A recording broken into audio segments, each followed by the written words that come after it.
Hi everyone, thank you for tuning in.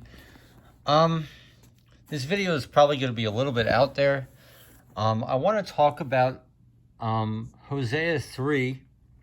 It's a very short chapter, and I want to share what I see in the scriptures and how it really confirms my personal testimony and experiences, and I just wanted to talk about that. We're going to get into pre- and post-trib rapture stuff. I know that's a hot topic.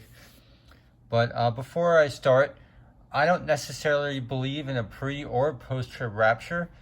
I believe those who are called according to Yah's purpose, and likely even more, will be raptured by the time of the Great Tribulation.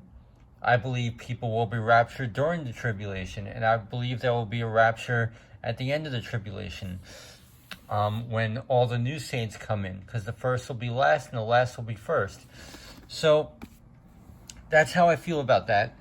And I want to show that Hosea 3 actually represents the bridegroom, the voice of the bride, as the scriptures say, the voice of the bridegroom being taken away for the Great Tribulation. And this is when Hosea is finally able to be with his wife. Let's talk about this, okay? So, and we could see this as a resemblance of Messiah, because in the scriptures, Yeshua said, I prepared a place for you, okay? And this is a place of rest that we're going to be for many days. I don't think there's time exists in heaven, but I believe we're going to be in paradise after the rapture, for the Great Tribulation. Let me just, guys, this is going to be out there, so please bear with me. Those who've been following me, those who know me, maybe like 2 years ago, I was with the Rapture Kitty channel. Now, I eventually left that group. It doesn't mean I agree with everything that goes on. None of us have it all right. But the things that I learned in that channel, I do see confirmed in what I'm trying to talk about in this video. The words people were getting from the Lord about the rapture, about the Great Tribulation, I wholeheartedly believe this. Now, let's just go through Hosea 3 and talk about it, and then I'll share my personal testimony and how this perfectly aligns with my personal discernment. And for those who could receive it, I just pray, pray about this and all that kind of stuff, okay? Okay, then said Yahuwah unto me, Go get,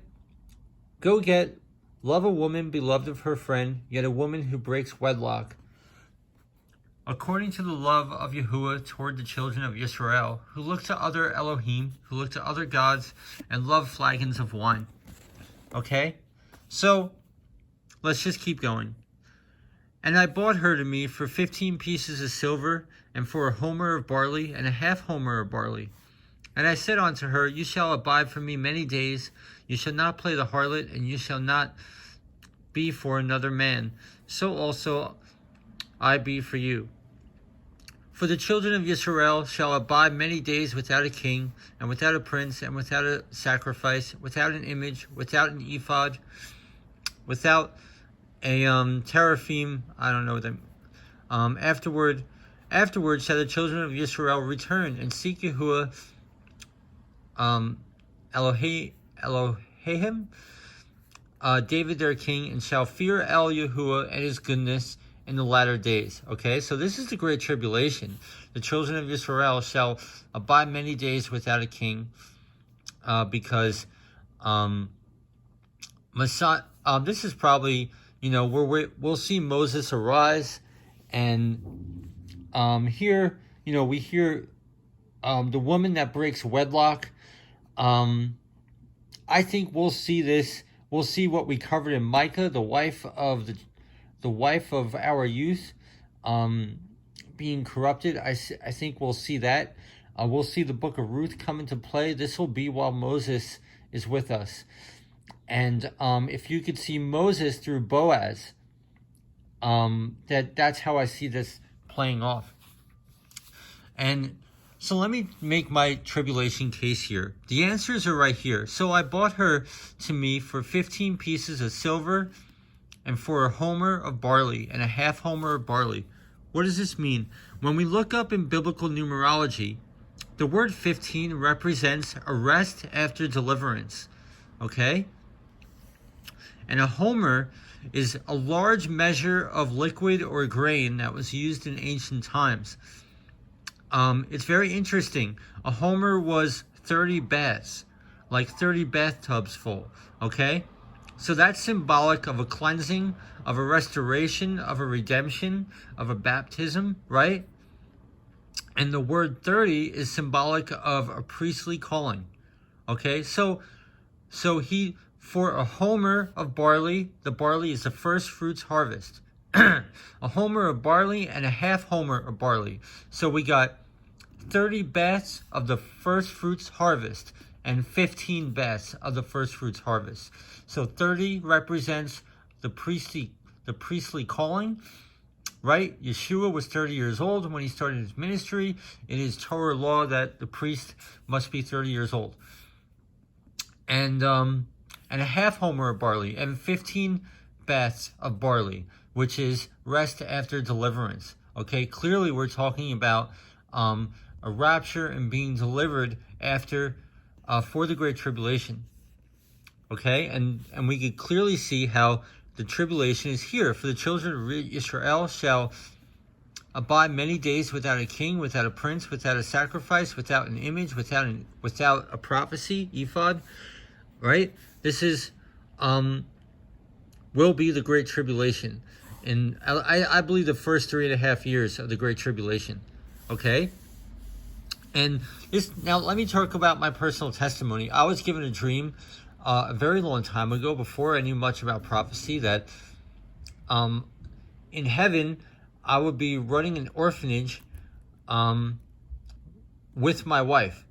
And now I could discern that will be through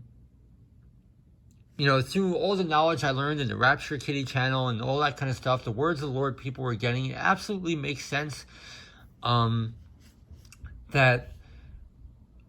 pretty much, he has a place of rest for us in paradise that we will rest in, and we won't be here for the tribulation, at least those according to us now. And I believe I'm called to run an orphanage of the children of the unsaved parents that will be left behind, because children underage who know better and all that stuff will be raptured out of here. And I was showed in that dream that's where I will be with my wife, who will be as a leaf, a tender plant. And this is actually, this is exactly what we see in Hosea 3. It's very amazing. I'm going to leave a bunch of videos. My pre-trib, a type of, or a shadow of a pre-trib rapture scenario. I'm going to leave links in the description box below. So this is how I see Hosea 3. It's very interesting. So, I don't know, that's really much all I wanted to share.